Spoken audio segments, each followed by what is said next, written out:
পৰম শ্ৰদ্ধাৰ ভকত বৈষ্ণৱ আইমাতৃহত আপোনালোকৰ শ্ৰীচৰণৰ সেৱা জনাই সাধনাৰ পথ চেনেললৈ স্বাগতম জনাইছো।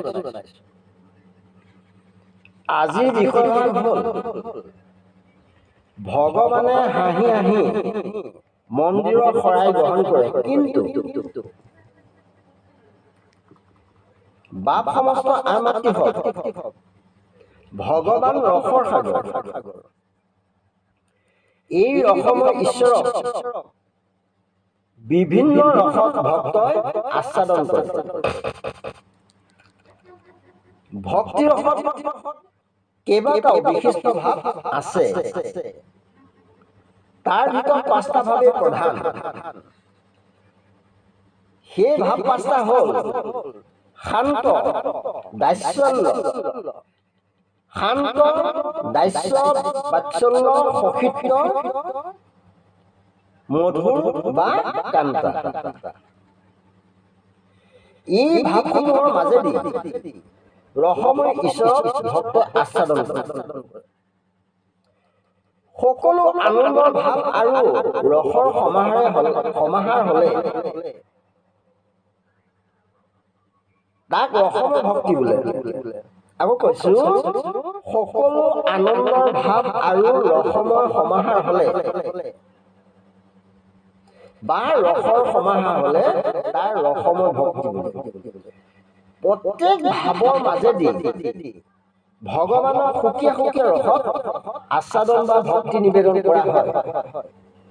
সম্পূৰ্ণ বিষয় শক্তি শূন্য হৈ ভক্তি ৰসত ডুবি থাকি ভগৱানৰ ভক্তি নিবেদন কৰা অৱস্থাকে ৰসময় ভক্তি প্ৰাপ্তি অৱস্থা বোলা হয়। এই ৰসময় ভক্তি মুক্তিতকৈ শ্ৰেষ্ঠ। ভক্তিত ভগৱান থাকে, ভকতৰ ওচৰত ভগৱান বৈশ্য হৈ পৰে। এতিয়া ভগৱানে হাঁহি হাঁহি কাৰ শৰাই গ্ৰহণ কৰে। এই বিষয়ভাগ কাহিনীৰ মাজেৰে ক'ব বিচাৰিছো। এটা যুগত দশৰথৰ 3 পত্নীৰ গৰ্ভত পুত্ৰৰূপে বিষ্ণুৰ 4 অংশে জন্মগ্ৰহণ কৰে ৰাম, লক্ষ্মণ, ভৰত, শত্ৰুঘ্ন। ৰামচন্দ্ৰ পিতৃবাক্য পালন কৰি 14 বছৰ বনবাসলৈ গমন কৰিব ধৰোতে পিতৃয়ে বাধা দিছিল। তেতিয়া ৰামে কৈছিল, পিতৃ মাতৃ দেৱ।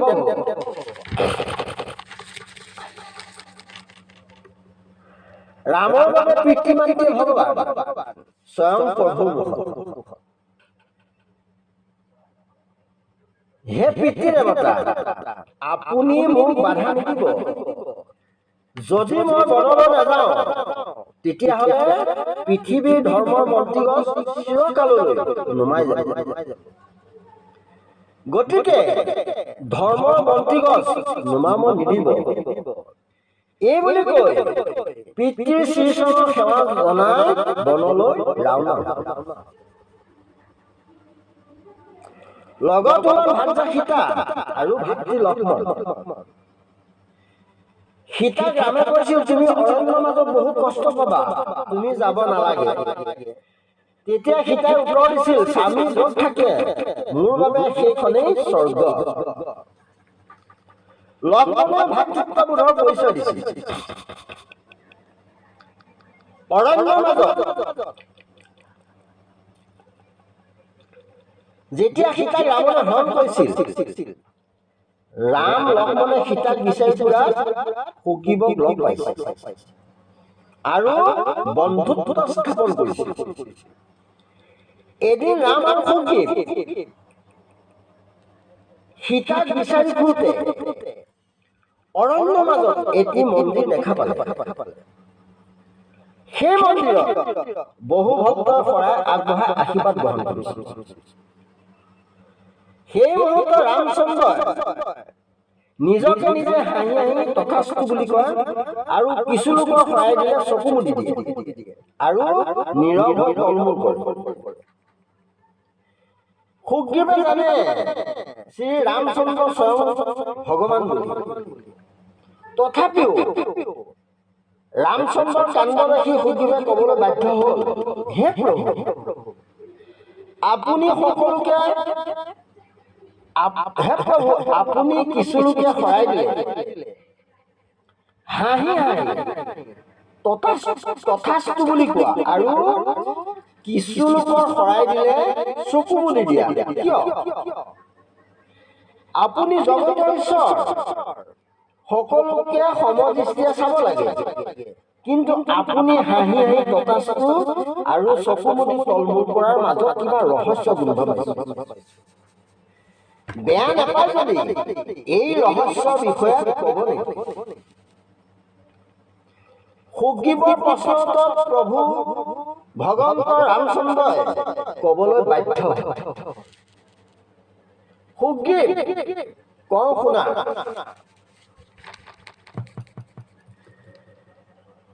মই কাৰ শৰাই গ্ৰহণ কৰোঁ জানা?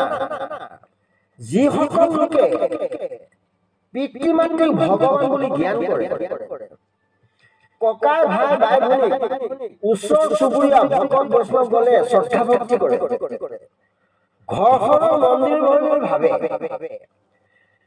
সদায় ভগৱানৰ গুণানুকীৰ্তন কৰে, ৰাতিপুৱা দুপৰীয়া সন্ধিয়া ধূপ ধূনাৰ গন্ধই আমোল বোলাই থাকে, সেই গৃহস্থত প্ৰৱেশ কৰোঁ আৰু সেই গৃহস্থৰ লোকে শৰাই কলিতা দিলে হাঁহি হাঁহি গ্ৰহণ কৰোঁ আৰু আশীৰ্বাদ দি তেওঁলোকৰ মনৰ কামনা পূৰণ কৰোঁ।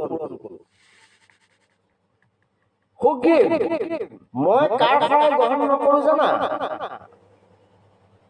যিখন ঘৰত সতী সন্তানে পিতৃ মাতৃৰ শ্ৰদ্ধা ভক্তি নকৰে, ককাই ভাই বাই ভনীৰ মাজত মিলা প্ৰীতি নাই, যিখন ঘৰত সতী সন্তানে তমমুনি খাদ্য খাই পিতৃ মাতৃক কন্দুৱাই থাকে, যিখন ঘৰত ভগৱানৰ গুণানুকীৰ্তন নহয়, যি সতী সন্তানে পিতৃ মাতৃ চুলিত ধৰি ঘৰৰ পৰা বাহিৰ কৰি দিয়ে, আনকি বৃদ্ধাশ্ৰমত পঠাই দিয়ে, তেনে ব্যক্তিৰ শৰাই দিলে মই চকু মুদি দিওঁ।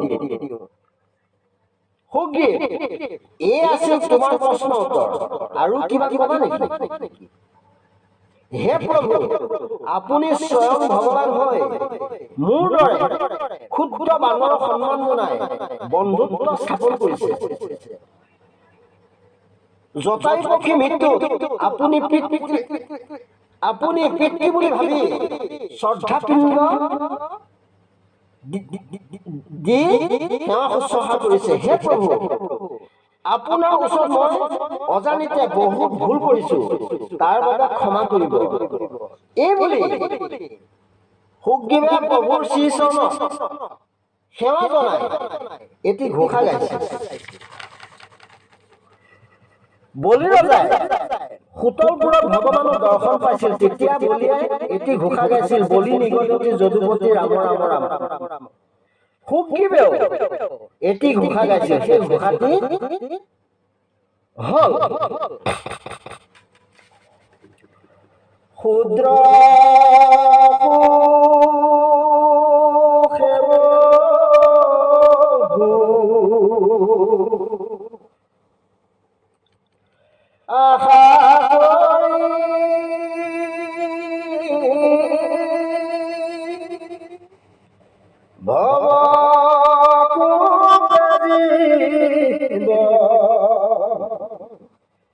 আছে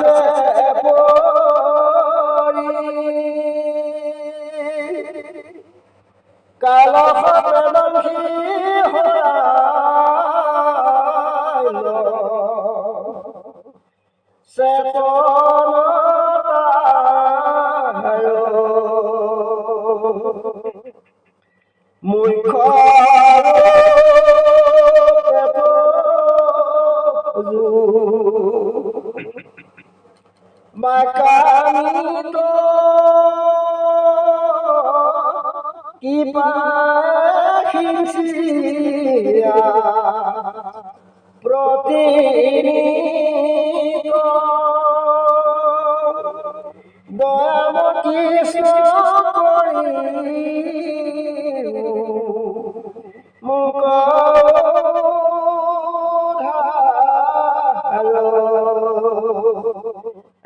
ৰাম দয়াম কৃষ্ণ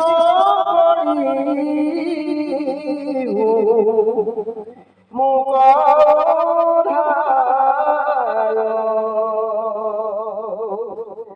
শুদ্ধ সুখে বহু আশা কৰি ভৱ ৰূপে জীৱ আছে পৰি কালসৰ্পে দংশী হৰাল চেতনতা মুখ্য ৰূপে তজু বাক্যামিত কৃপায়ে হিংসিয়া প্ৰতিনিত দয়াম কৃষ্ণ কৰিও লোক উদ্ধাৰ। হে প্ৰভু ভগৱন্ত শুদ্ধ সুখত বহু আশা কৰি জীৱসমূহ ভৱ ওপৰত পৰি আছে। কাল সৰ্পই তাতে লংঘন কৰি জীৱৰ চেতন হেৰুৱাইছে। হে প্ৰভু ভগৱন্ত কৃষ্ণ তোমাৰ বাক্যামিতেই একমাত্ৰ মুখ্যৰ উপায়। তুমি কৃপা কৰি নিতৌ বাক্যামিত সিঁচি দি মোক তথা জীৱ জগতক উদ্ধাৰ কৰা। হে গুৰু বৈষ্ণৱ আমাতৃ সতী সন্তানৰ কেতিয়াও বিপথে পৰিচালিত হ'ব নিদিব। শিক্ষাৰ কঠীয়াতলী ঘৰখন স্কুলীয়া শিক্ষাৰ লগতে আধ্যাত্মিক জ্ঞান হৃদয় প্ৰতিষ্ঠা কৰাই দিয়ক। এদিন দেখিব সেই সতী সন্তান সোণৰ জখলাত উঠি বগাই আগুৱাই গৈ আছে। সেই সন্তানে কেতিয়াও পিতৃ মাতৃক কন্দিয়াব নোৱাৰে বা বৃদ্ধাশ্ৰমতো নথয়। প্ৰহ্লাদে মাতৃগৰ্ভতেই আধ্যাত্মিক জ্ঞান পাই পিতৃৰ 21 কুল উদ্ধাৰ কৰিছিল।